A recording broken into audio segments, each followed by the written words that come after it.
Hi viewers, welcome to my channel. இன்றைக்கி நம்ம ஒரு அருமையான சப்ஜி பார்க்க போகிறோம், சைட் டிஷ்ஷு.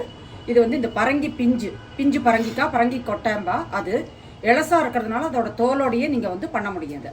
நான் இது கிட்டத்தட்ட வந்து 1 கிலோ ப்ளஸ் 200 கிராம்ஸ் இருக்கும், 1200 கிராம்ஸ் எடுத்துட்டுருக்கேன். இது வந்து இன்றைக்கி என்ன இதில் ஸ்பெஷாலிட்டினா, இதில் வந்து ஆனியன் கிடையாது, இது கார்லிக் கிடையாது, அதுக்கப்புறம் வந்து தக்காளி கிடையாது, எதுவுமே தேவையில்லை. எதுவும் இல்லாமல் பண்ண போகிறோம், ஆனால் ரொம்ப டேஸ்டியாக இருக்கும். இது வந்து சப்பாத்தி, பூரிக்கு ரொம்ப எக்ஸலண்ட்டாக இருக்கும். சப்பாத்தி, பூரி, நம்மளோட சாம்பார் சாதம், மோர் குழம்பு சாதம், தயிர் சாதம் எல்லாத்துக்குமே ரொம்ப எக்ஸலண்ட்டாக இருக்கும். இது எப்படி பண்ணுறதுங்கிறத பார்க்கலாம். அதுக்கு முன்னாடி இதுக்கு வேண்டிய மசாலாவை இதில் போட்டு நான் மிக்ஸ் பண்ணி வச்சுக்கிறேன். இதுக்கு வந்து உங்களுக்கு எவ்வளோ இது வேணுமோ, நான் வத்த மிளகா போட போகிறேன், கொஞ்சம் பச்சை மிளகாயும் போட போகிறேன். அதனால நான் வந்து கொஞ்சம் குறைச்சல 3/4 டீஸ்பூன் போட்டுருக்கேன் உரப்பு. உங்களுக்கு எவ்வளோ உரப்பு தேவையோ நீங்கள் அதை போட்டுக்கணும். அதே ஸ்பூனால் வந்து கிட்டத்தட்ட 1.5 ஸ்பூன் வந்து 3/4 ஸ்பூன் இது 1.5 ஸ்பூன் வந்து தனியாக போட்டுருக்கேன், கொரியண்டர் பவுடர். அதுக்கப்புறம் வந்து மஞ்சப்பொடி ஒரு 1/4 டீஸ்பூன் போட்டுருக்கேன்.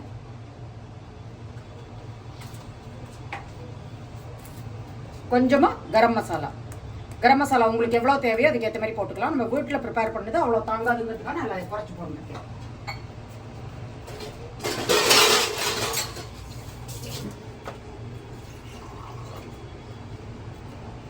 இது வந்து தண்ணி விட்டு இதை வந்து மிக்ஸ் பண்ணி வச்சுன்றேன் ஆரம்பத்திலே மிக்ஸ் ஆகிறதுக்கு. ஏன்னா நம்ம டொமேட்டோலாம் போடாதனால உங்களுக்கு மசாலா எதுவும் தீயக்கூடாதுங்கிறதுக்காக இப்படி இது மிக்ஸ் பண்ணி வச்சுக்கிறது. இது மட்டும் இருக்கட்டும், நம்ம வந்து மற்றதெல்லாம் என்னென்னு பார்ப்போம். இப்போ வந்து நான் வந்து கடுகெண்ணெய் விட்டு பண்ணுறேன். நீங்கள் எந்த எண்ணெய் வேணாலும் விட்டு பண்ணலாம், நல்லெண்ணெய் விட்டு பண்ணலாம், எந்த எண்ணெய் நீங்கள் குக்கிங்க்கு யூஸ் படுத்துகிறீங்களோ அதை பண்ணலாம் நீங்கள். இப்போ வந்து நான் வந்து அடுப்பில் வந்து இது வச்சுட்டேன், எண்ணெயை விட்டுட்டேன். ஒரு 2 டேபிள் ஸ்பூன் விட்டுருக்கேன். ஒரே ஒரு பே லீஃப் போட்டிருக்கேன். அதுக்கப்புறம் வந்து 4 வத்த மிளகா போட்டிருக்கேன். அதுக்கப்புறம் வந்து 1/4 டீஸ்பூன் பெருங்காயத்தூள் போட்டிருக்கேன். இதை வந்து நல்லா மிக்ஸ் பண்ணிட்டோம். இதில் நம்ம என்னென்ன போட போகிறோம்னா, 1 ஸ்பூன் வந்து ஜீரகம், 1/2 ஸ்பூன் வந்து சோம்பு, 1/2 ஸ்பூன் கடுகு, 1/2 ஸ்பூன் வெந்தயம், 1 ஸ்பூன் வந்து கலாஞ்சீம்பா. அது வந்து நமக்கு இதோடது ஆனியனோட சீட்ஸ். அது வந்து 1/2 ஸ்பூன் போட்டிருக்கேன். எல்லாமே 1/2 ஸ்பூன். வெறும் ஜீரகம் மட்டும் 1 ஸ்பூன். ஜீரகம் 1 ஸ்பூன், கடுகு 1/2 ஸ்பூன், வெந்தயம் 1/2 ஸ்பூன், சோம்பு 1/2 ஸ்பூன், கலாஞ்சிங்கிற அந்த இது ஆனியன் சீட்ஸ் வந்து 1/2 ஸ்பூன். இது எல்லாத்தையும் போட்டு நல்லா வதக்கிப்போம்.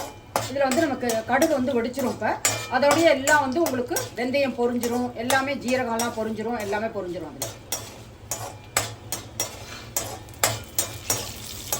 இந்த சப்ஜி வந்து பண்ணுறது ரொம்ப ஈஸி, ரொம்பவே டேஸ்டியாக இருக்கும். நமக்கு வந்து என்றைக்கு நம்ம வந்து கார்லிக்கு ஆனியன்லாம் சேர்க்க முடியாதோ, மாலையபட்சம் அண்ட் அதர் டைம் என்றைக்கு வேணால், ஏன்னா நீங்கள் அமாவாசை அன்னைக்கு கூட பண்ணலாம். நம்ம பரங்கிக்காயெல்லாம் எல்லா நாளுமே பண்ணக்கூடிய இது வெஜிடபிள் அது, அதனால் அதை பண்ணலாம். அதில் நிறைய வைட்டமின் சி, நிறைய பெனிஃபிட்ஸ் இருக்குது, ஹெல்த் பெனிஃபிட்ஸு. அதனால நம்ம வந்து அதெல்லாம் யூஸ் பண்ணுறது வந்து ரொம்ப நல்லது. இப்போ வந்து கடுகு என்னோடது வெடிக்க ஆரம்பிச்சுடுத்து. இந்த ஸ்டேஜில் என்னென்னா, நான் வந்து இந்த மசாலா பண்ணி வச்சுட்டுருக்கேன் இல்லையா,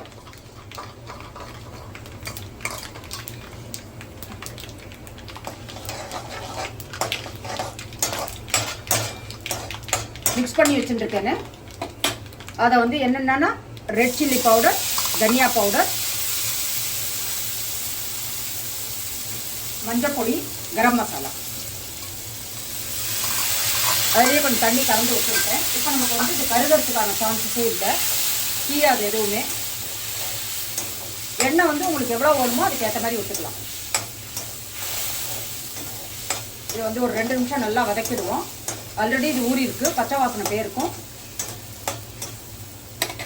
இந்த ஸ்டேஜில் 2 பச்சை மிளகாயை வந்து நான் பொடியாக நறுக்கி வச்சுட்டுருக்கேன், அதை போட்டுக்கிறேன். அதுக்கப்புறம் இஞ்சி ஒரு 3/4 இன்ச்சு துருவி வச்சுட்டுருக்கேன், அதை போட்டுக்கிறேன். இதையும் வந்து கொஞ்சம் வதக்கிப்போம் ஒரு 2 நிமிஷம். இப்போ வந்து நான் வந்து இப்படிப்பட்ட பீசஸாக நறுக்கி வச்சுட்டுருக்கேன், ஏன்னா அது ரொம்ப சீக்கிரம் வெந்துடும். அதுக்காக வந்து இந்த மாதிரி பீசஸாக நறுக்கி வச்சுட்டுருக்கேன். ஏதோ கார்னரில் வந்து ஒரு சின்ன பீஸாக படுத்து இல்லை நடுவில் உள்ள சதையோட பகுதி வந்துருத்தோ அதெல்லாம் ஒன்றும் ப்ராப்ளம் இல்லை. ஆனால் வந்து இந்த மாரி லெவலில் ஒரே சைஸாக கட் பண்ணி வச்சுருக்கேன்.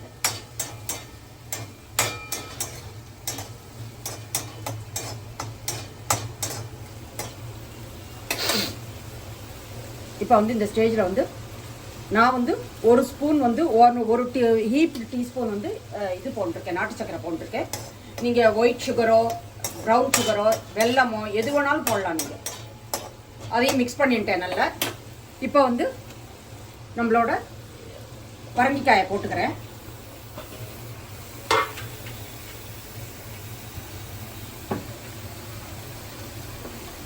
இப்போ இதுக்கு தேவையான உப்பு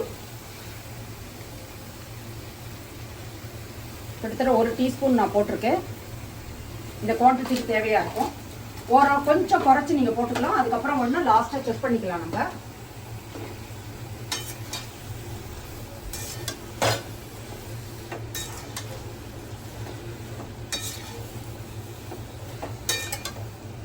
இதெல்லாம் நம்ம கூட்டெல்லாம் பண்ணி சாப்பிடுவோம்.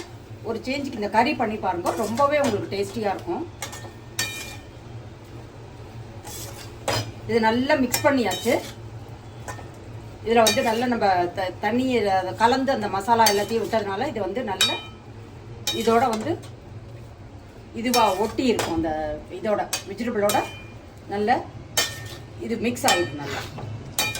அதான் மிக்ஸ் ஆகிறது வந்து ப்ராசஸ் சீக்கிரம் ஆகும் அந்தமாரி நம்ம பண்ணுறதுனால. இந்த 5 இது போட்டோம் இல்லையா, நம்ம கடுகு, பூண்டு, பூண்டு இல்லை, சோம்பு, ஜீரகம், வெந்தயம், அந்த கலோஞ்சி இதெல்லாம் போட்டோம் இல்லையா, அதுவும் ரொம்ப டேஸ்டியாக இருக்கும். நான் வந்து 2 டேபிள் ஸ்பூன் இல்லை 1.5 to 2 டேபிள் ஸ்பூன் எண்ணெய் விட்டுருக்கேன். உங்களுக்கு எவ்வளோ தேவையோ, உங்களுக்கு ஜாஸ்தி எண்ணெய் இருந்தால் பிடிக்கும்னா நீங்கள் அதை ஜாஸ்தி எண்ணெய் விட்டு பண்ணிக்கலாம். இப்போ வந்து இதை நல்லா மிக்ஸ் பண்ணியாச்சு. இதை நம்ம வந்து மூடி வச்சுருவோம். ஒரு 5 மினிட்ஸ் கழிச்சு பார்ப்போம். இது வந்து சீக்கிரம் வந்துடும் உங்களுக்கு. 5 மினிட்ஸ் கழிச்சு பார்ப்போம். தண்ணியெல்லாம் எதுவுமே விட வேண்டாம். ஏன்னா பரங்கிக்காயை பொதுவாக உங்களுக்கு நேச்சர் தெரியும், தண்ணி விட்டுக்கும். அண்ட் மோரோவர் நம்ம எண்ணெயும் விட்டுருக்கோம். அதனால தண்ணி எதுவும் தனியாக விட வேண்டாம் இதுக்கா. இதை இப்போ வந்து மூடி வச்சுட்டு ஒரு 3-4 மினிட்ஸ் கழிச்சு பார்ப்போம். ஒரு 2 மினிட்ஸ் ஆயிருக்கு. மீடியம் ஃப்ளேமில் தான் வச்சுருக்கேன்னா, லோ மீடியமில் வச்சுருக்கேன். உங்களுக்கு கொஞ்சம் கூட அடியெல்லாம் பிடிக்காது. பிடிச்சா அப்படி தோணிச்சுன்னா உடனே சிம்மில் வச்சிடணும். ஏன்னா அதுவே தண்ணி விட்டுக்கிறதுனால அடி பிடிக்கிறதுக்கே சான்ஸ் இல்லை. இது திருப்பி மூடி வைக்கிறேன். திருப்பி 2-3 மினிட்ஸ்க்கு அப்புறம் பார்க்கலாம்.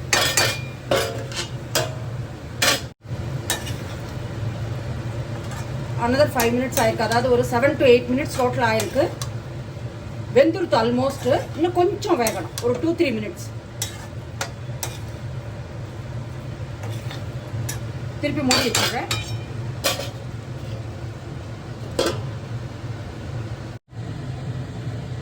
இப்போ உங்களுக்கு பார்த்தா தெரியும் நீட்டாக அது உள்ளே போகிறது. அப்புறம் இந்த ப்ரெஸ் பண்ணி காமிக்கிறேன் உங்களுக்கு.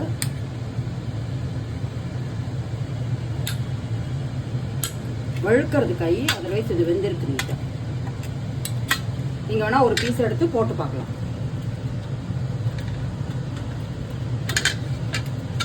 நீட்டாக உங்களுக்கு தீயது. வாயிலையும் போட்டு காமிக்கிறேன். நீட்டாக வெந்திருக்கு, தோல் வெந்திருக்கு. மேக்ஸிமம் உங்களுக்கு வந்து 10 நிமிஷம் தான் ஆகுது. அதாவது நான் ரொம்ப பெருசாக கட் பண்ணல, ரொம்ப சின்னதாகவும் கட் பண்ணல. அப்படி பண்ணால் உங்களுக்கு மேக்ஸிமம் 10 மினிட்ஸ் தான் ஆகும். இப்போ நம்மளோட முடிஞ்சிருச்சு. இதில் வந்து நான் கொஞ்சமாக அஞ்சூர் பவுடர் போடுறேன், ஒரு 1/2 ஸ்பூன் போல். நமக்கு திரிப்பாயிடுத்து, புளிப்பாயிடுத்து, உரப்பாயிடுத்து, உப்பாயிடுத்து, எல்லா டேஸ்ட்டும் இதில் இருக்கும். அதனால தான் சொல்கிறேன், இது வந்து வத்த குழம்பு சாப்பிட்டு ரொம்ப எக்ஸலண்ட்டாக இருக்கும். அண்ட் பூரி, வத்த குழம்பு அண்ட் பூரிக்கு தான் ரொம்ப எக்ஸலண்ட்டாக இருக்கும். இப்போ நம்மளோட டேஸ்டியான பரங்கி கொட்டை அல்லது பிஞ்சு பரங்கிக்காயோட கறி வந்து ரெடி ஆயிடுச்சு. இது வந்து உங்கள்கிட்ட இருந்தால் போடலாம். கொத்தமல்லி இலை எவ்வளோ முடியுதோ போடலாம். அது வந்து ரொம்ப வாசனையாக இருக்கும். அண்ட் ஹெல்த் பெனிஃபிட்ஸும் நிறையா இருக்குது கொத்தமல்லியில். இப்போ நம்மளோட இது வந்து கம்ப்ளீட்டாக ரெடி ஆகிடுச்சு. இதை நான் வந்து உங்களுக்கு பிளேட்டிங் பண்ணிவிட்டு காமிக்கிறேன். இப்போ வந்து உங்களுக்கு டேஸ்ட்டும் பண்ணி காமிச்சிடுறேன். நான் வந்து மோர் குழம்பு வச்சுருக்கேன். சாதம், மோர் குழம்பு. இது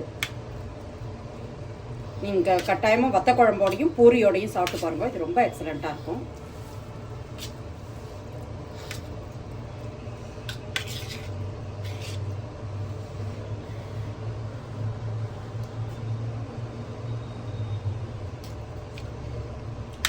ரொம்ப நல்லா இருக்குது டேஸ்ட்டு.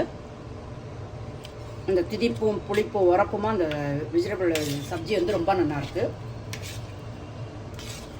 யார் வந்து பரங்கிக்காய் சாப்பிட மாட்டேங்கிறாளோ அவா மோக்குன்னு சாப்பிடுவா. அவ்வளோ டேஸ்டியாக இருக்கு.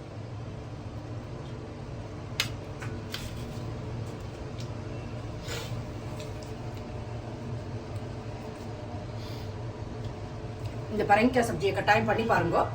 அப்புறம் உங்கள் எக்ஸ்பீரியன்ஸ் எங்களோட ஷேர் பண்ணிக்கோங்க. இந்த ரெசிபி உங்களுக்கு யூஸ்ஃபுல்லாக இருந்தால் என் சேனலை லைக் பண்ணி ஷேர் பண்ணி சப்ஸ்கிரைப் பண்ணுங்க. மீண்டும் ஒரு நல்ல ரெசிபியோடு நான் உங்களை மீட் பண்ணுறேன். Until then take care. Thank you.